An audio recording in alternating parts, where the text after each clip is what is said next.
Hello दोस्तों, तैयार हो गए सभी लोग? तैयार नहीं हुए तो तैयार होकर के आ जाइए, क्योंकि क्लास स्टार्ट होने जा रही है। और कहते हैं कि उठो जागो और तब तक ना रुको जब तक कि क्या ना मिल जाए, सिलेक्शन ना मिल जाए। तो भाइयों और बहनों, रात दिन एक कर दो, आपको सिलेक्शन लेना ही लेना है। इस बात को आप गांठ बांध दो, ठीक है ना। और हम आपको केवल और केवल आपके सिलेक्शन के लिए तैयारी करा रहे हैं, किसी कोर्स को ख़त्म नहीं करा रहे हैं कि 6 महीने में हम आपके कोर्स को ख़त्म करा दें गणित के, ठीक है ना। हम आपके कोर्स नहीं ख़त्म करा रहे हैं। ये जो वीडियो हम आपके बना रहे हैं केवल और केवल एक पर्पज़ है हमारे बनाने का, कि आप सिलेक्शन लें, ठीक है। क्लियर इतनी बात अभी? तो दिन रात भाई मेहनत कीजिए ताकि आपको क्या मिल सके, सिलेक्शन मिल सके।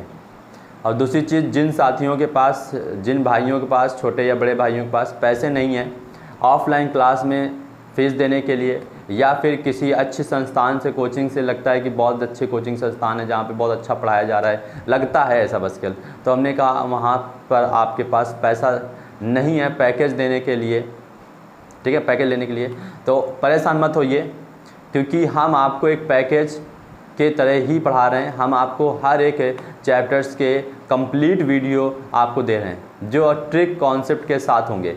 प्लस इस बात को ध्यान में रख करके हम आपको दे रहे हैं कि आपके लिए इम्पॉर्टेंट कितना है और आपके एग्ज़ाम्स के लिए कितने इम्पॉर्टेंट है। क्लियर इतनी बात अभी कि आपके एग्ज़ाम्स में क्या इंपॉर्टेंट है उस पर हम ध्यान रख रहे हैं। इस लुभावनेपन के वीडियो नहीं है कि फटाफट आपको हम सिखा दें कि हाँ देखिए कितनी आसानी से आप गणित सीख गए। वो आपके एग्ज़ाम्स में आए या ना आए, आपके लिए इम्पॉर्टेंट हो या ना हो, तो इन सब चीज़ों को ध्यान में रख करके हम वीडियो को बना रहे हैं कि आपके लिए एग्ज़ाम्स को क्रैक करने में ज़्यादा से ज़्यादा मदद की जाए। क्लियर इतनी बात अभी?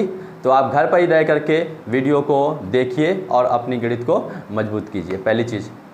दूसरा पॉइंट कि अगर आप वीडियो पर आए हुए हैं, जितने भी साथी, वो प्यारी सी स्माइल के साथ वीडियो को क्या कर लें, लाइक कर लें। ये हम डेली बोलते हैं, लाइक तो करिए दिया करें, ठीक है ना। और लास्ट पॉइंट है कि जो भी स्टूडेंट हमारे चैनल पर नए आए हों वो वीडियो को सब्सक्राइब कर लें। यदि देखना है तो, नहीं देखना है तो कोई बात नहीं, मत सब्सक्राइब करिएगा, लेकिन यदि देखना है तो सब्सक्राइब कीजिएगा, क्योंकि ये वीडियो हम आपके लिए ही बना रहे हैं, ठीक है ना। और YouTube ने आपको इसीलिए ये ऑप्शन दिया है कि आप वीडियो को सब्सक्राइब कर लें, बेल आइकन पर प्रेस कर दें ऑल पे जा कर के, ताकि जो आपके लायक चीज़ें हैं वो आप तक आसानी से पहले पहुंच सकें, ताकि आपको ज़्यादा ढूंढना ना पड़े। तो ये इस चीज़ के लिए YouTube ने सुविधा दी है, उसका चाहें तो आप फ़ायदा ले सकते हैं, ठीक है ना। क्लियर चीज़ें अगर आपको समझ में आ रही हों तो चलिए आज की क्लास स्टार्ट करते हैं। और आज की क्लास में हमने कहा हम इस चीज़ को बिल्कुल भी नहीं बताएंगे कि हम आपको क्या पढ़ाने जा रहे हैं, क्योंकि आज की क्लास आपके लिए टफ भी है और इम्पॉर्टेंट भी है एग्जाम्स के पर्पज़ पर। तो आज की क्लास में आप पूरा का पूरा देखते रहिए, पूरे क्लास को बने रहिए।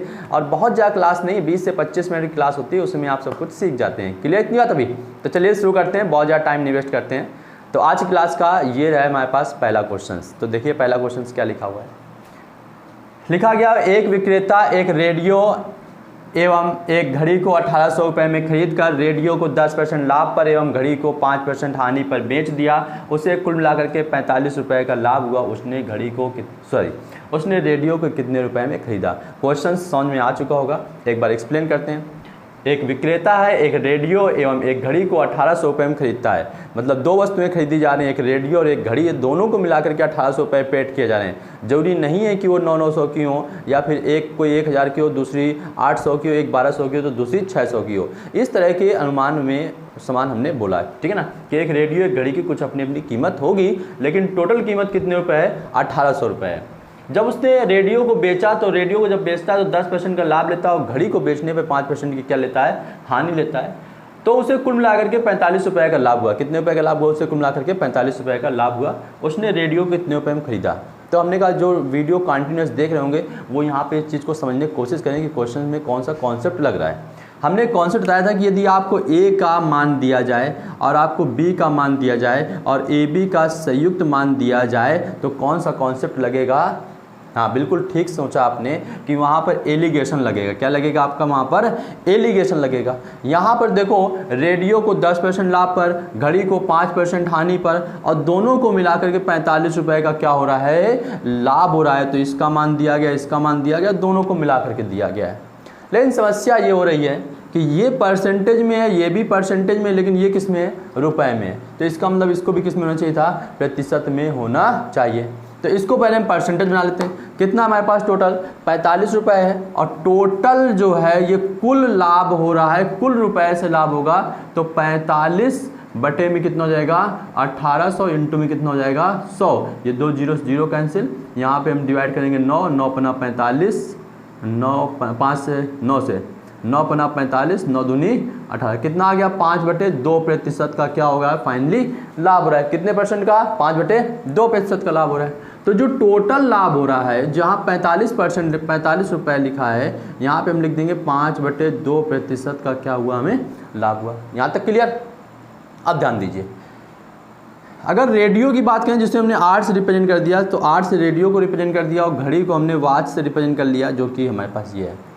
इस पे 10% का लाभ रहा है तो प्लस का 10 लिखिएगा, चिन्ह का इस्तेमाल कीजिएगा। अगर प्रॉफिट होगा तो प्लस और हानि होगी तो माइनस।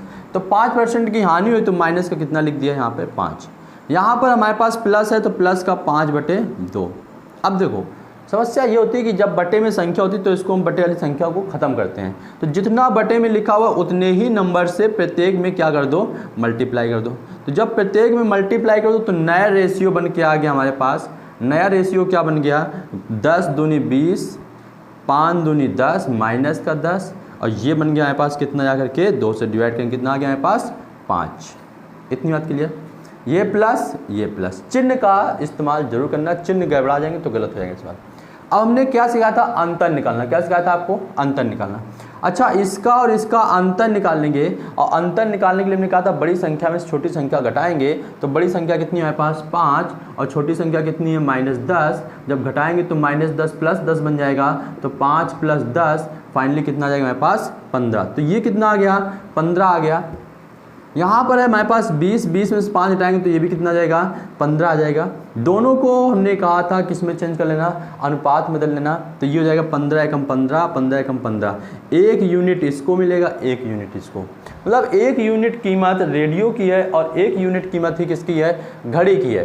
तो अगर हम दोनों को जोड़ देते हैं तो दोनों हमारे पास कितने यूनिट बन जाएंगे, 2 यूनिट बन जाएंगे, और 2 यूनिट ही टोटल रुपए वास्तविक कीमत के बराबर है, जो कि कितने हमारे पास 1800 रुपये।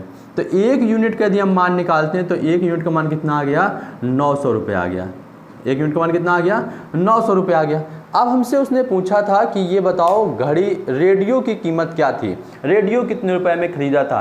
तो हम यूनिट से ही देख करके आंसर देंगे कि कितने यूनिट हमने रेडियो को खरीदा था। तो देखा गया कि रेडियो भी 1 यूनिट का खरीदा गया और घड़ी भी कितने यूनिट की खरीदी गई है, 1 यूनिट की खरीदी गई है। तो 1 यूनिट का ही मान आपका उत्तर बन जाएगा, और 1 यूनिट का मान यहाँ पे कितना आ रहा है 900 रुपये। तो रेडियो की जो कीमत है वो कितने रुपये हो गई, 900 रुपये हो गई। बात समझ गए ना। तो ये क्वेश्चन क्लियर हो गया। चलिए इसका एक क्वेश्चन आपके लिए, ठीक है ना, वो आप घर से करके हमें दीजिएगा। तो इसको हम जो है नोट करना है, क्या नोट कर लो या स्क्रीनशॉट ले लो। तो चलिए इसका अगला क्वेश्चन। तो दोस्तों अगला क्वेश्चन भी सेम उसी पैटर्न पे है, बस हम आपको एक बार पढ़ करके बता दे रहे हैं, आप घर पे करेंगे तो आसानी से आप उत्तर दे पाएंगे। मैं एक विक्रेता एक रेडियो एवं एक घड़ी को 1200 रुपये में खरीद कर, कितने रुपये में खरीदता है 1200 रुपये में खरीदता है। एक को 8% लाभ पर, रेडियो को 8% लाभ पर और घड़ी को 20% क्या बेचता है, हानि पर बेच देता है। तो भी उसे कुल मिलाकर के 12.5% का क्या हुआ है, लाभ हुआ है। फिर भी उसे फायदा हुआ है, कितने का 12.5% का लाभ हुआ है। तो उसने रेडियो कितने रुपए में खरीदा, इस बात को आपको हमें बताना है कमेंट्स बॉक्स में उत्तर देकर। क्लियर। तो चलिए अगला क्वेश्चन देते हैं, टाइम नहीं वेस्ट करना है बहुत ज़्यादा क्योंकि क्वेश्चन बहुत सारे हैं, ठीक है ना। क्लियर। तो चलिए अगला क्वेश्चन देखते हैं। नोट नहीं हुआ, नोट कर लो, दिख रहा होगा। क्लियर। चलिए अगला क्वेश्चन देखते हैं। ये क्वेश्चन आपके लिए बहुत ज़बरदस्त क्वेश्चन लिखा है हमने, समझिए। प्रॉफिट एंड लॉस का रहता है ना, प्रॉफिट एंड लॉस में ये क्वेश्चन सबसे शानदार क्वेश्चन है, सबसे गजब का क्वेश्चन है। अगर कोई फंसता है तो इन्हीं क्वेश्चंस में आकर फंसता है। तो हम आपके लिए फंसने का काम ही नहीं कर रहे हैं, हम आपके लिए उन क्वेश्चंस को पहले ही बता रहे हैं जो लगता है कि ये क्वेश्चंस टफ हैं, आप इसमें फंसेंगे। तो चलिए इन क्वेश्चंस को कितना ईजी करेंगे ये बात हम आपको बताने जा रहे हैं। बोला गया एक विक्रेता किसी वस्तु को 10% लाभ पर बेचता है। एक विक्रेता किसी वस्तु को कितने लाभ पर बेचता है, 10% लाभ पर बेचता है। यदि उसने वस्तु को 10% कम में खरीद कर और फिर 5 रुपए कम में बेचता, फिर भी उसे 20% का क्या होता, लाभ होता। तो वस्तु कितने रुपए में खरीदी उसने, ये बात हमसे पूछ रहा है। देखो क्वेश्चन में क्या बोला गया है कि एक विक्रेता है जो मान लो किसी वस्तु को 10% लाभ में बेचता है, लेकिन फिर उसने क्या किया कि उसने वस्तु को 10% कम में खरीदा और बेचते समय 5 रुपये क्या कर दिए, कम कर दिए, इसके बाद भी उसको 20% का लाभ हो रहा है, तो उसने कितने रुपए में वस्तु को खरीदा। तो एक काम करना है इस क्वेश्चन में, हमने कहा जो पहले आपका 10% लाभ उसको आप भूल जाइए, क्या करिए आप उसको भूल जाइए। इन दोनों पे आप जो है ए बी रूल लगाइए। कौन सा रूल लगाइए, A B rule. A B rule सिखाए ना। अच्छा ए का मान कितना है हमारे पास, ए इक्वल टू है हमारे पास, ए इक्वल टू 10% कम में खरीद के तो माइनस का 10 हो गया, और बी इक्वल टू 10% लाभ ले रहा है तो बी इक्वल टू कितना हो गया, प्लस का 20 हो गया। हमने चिन्ह का इस्तेमाल जरूर करना, चिन्ह नहीं लगाओगे तो क्वेश्चन क्या हो जाएंगे, गलत हो जाएंगे आपके। ए बी रूल कहता था कि ए बी रूल था हमारे पास, ए बी रूल में अगर हम बात करते हैं तो -10 plus 20 sorry plus minus minus 10 गुणते 20 बटे में कितना है 100। तो ये बन गया हमारे पास, 10 घटाएंगे तो प्लस का 10 बनेगा, ये 0 0 0 कट गया, ये सॉरी 1 है, तो ये बचा हमारे पास माइनस का 2, तो कितने का आ गया हमारे पास +8 यूनिट। देखो फाइनली उसको 8 यूनिट में बेच रहा है। पहले कितने यूनिट बेच रहा था, 10 यूनिट में, अब कितने में बेच रहा है, 8 यूनिट में। तो बताओ कितने यूनिट कम किया, 2 यूनिट कम हो गया। कितने यूनिट कम हो गया, 2 यूनिट। पहले कितने यूनिट बेच रहा था, 10 यूनिट में, अब कितने यूनिट बेच रहा है, 8 यूनिट में। तो 10 यूनिट से जब वो 8 यूनिट बेचेगा तो यूनिट कितना कम हुआ, 2 यूनिट कम हुआ। और हमने आपको यूनिट की वास्तविक वैल्यू से तुलना करना सिखाया है, जितना यूनिट कम हुआ उतने वास्तविक मान देखो। तो 2 यूनिट का मान कितने रुपए हो गया, 5 रुपये हो गया। अच्छा 1 यूनिट का मान कितना हो जाएगा, 5/2 हो जाएगा। पूछा क्या गया है, क्रय मूल्य कितने यूनिट होता है, सिखाया था हमने 100 यूनिट। तो 5/2 इंटू में कितना हो गया 100। क्या बात है, ये आ गया हमारे पास 50 और 25 250 रुपये। यही क्या बन गया, वस्तु का क्रय मूल्य बन गया। इतनी बात समझ में आ गई, क्या बन गया, वस्तु का क्रय मूल्य बन गया। क्या कहा हमने कि जो स्टार्टिंग में था 10% लाभ उसको आप भूल जाइए, जहां पे कम और जो लास्ट में फायदा ले रहा है उस पर फोकस करिए। कौन सा रूल लगाइए, ए बी रूल लगाइए। रूल लगाते समय प्लस माइनस का ध्यान रखना, अगर कमी हो रही है, हानि हो रही तो माइनस, फायदा हो रहा है तो प्लस। -10 प्लस 20 माइनस का इन दोनों का मल्टीप्लाई, तो 10 गुणे 20 बटे में 100, यही होता है बी रूल। यहाँ पर इन दोनों को जब हम कैलकुलेट करेंगे तो प्लस का 10 मिलेगा, 0 से 0 0 से 0 काटेंगे, 2 का मल्टीप्लाई -2 मिलेगा, 10 में -2 घटाएंगे तो 8 यूनिट बचेगा। पहले हमारे पास था 10 यूनिट, अब कितना आया 8 यूनिट, तो अंतर निकालिए कितने यूनिट का आ गया, 2 यूनिट का। 2 यूनिट कम हो गया है, तो 2 यूनिट के कम होने से कितने रुपए कम करने पड़े थे उसको, 5 रुपये कम करने। तो 1 यूनिट का मान हो गया 5/2, 100 यूनिट का मान निकालेंगे तो 250। क्लियर। तो अगला क्वेश्चन इसी तरह का दूसरा क्वेश्चन आपके लिए, बात समझ गए ना। चलिए अगला क्वेश्चन देखते हैं। तो चलिए दोस्तों अगला क्वेश्चन आपके लिए लिखा गया, एक पढ़ देते हैं। अच्छा हाँ पढ़ देते हैं बिल्कुल अच्छे से। एक विक्रेता किसी वस्तु को 15% लाभ पर बेचता है। यदि उसने वस्तु को 5% कम में खरीद कर 5 रुपये कम में बेचता, फिर भी उसे 20% का क्या होता, लाभ होता, तो बताइए उसने किस वस्तु को कितने रुपए में खरीदा। कर पाओगे, बोलो भाई, कर पाओगे। अरे हम बोल रहे हैं कर पाओगे, करके कोशिश करो। इसको भूल जाना, इसमें कौन सा रूल लगा लेना, ए बी रूल लगा लेना। चिन्ह के साथ जो वैल्यू आए, जितने यूनिट आएगी वो कम आएगी 15 यूनिट से। तो ये 15 यूनिट और जो वैल्यू है उसको घटा देना, बाकी जो वैल्यू बची 5 रुपये के बराबर कर लेना, सॉल्व कर देना, आपका आंसर मिल जाएगा। क्लियर। तो बस आज के लिए इतना ही पर्याप्त, 2 क्वेश्चन ही, और ठीक है दोनों को आप, क्योंकि हमने कहा टफ है क्वेश्चन, धीरे धीरे सीखेंगे। क्लियर। तो बस आज के लिए पर्याप्त, चलें। अरे ठीक है, तो कल फिर मिलते हैं एक नई क्लास के साथ, ठीक है, नए क्वेश्चंस के साथ। जय हिंद, जय भारत।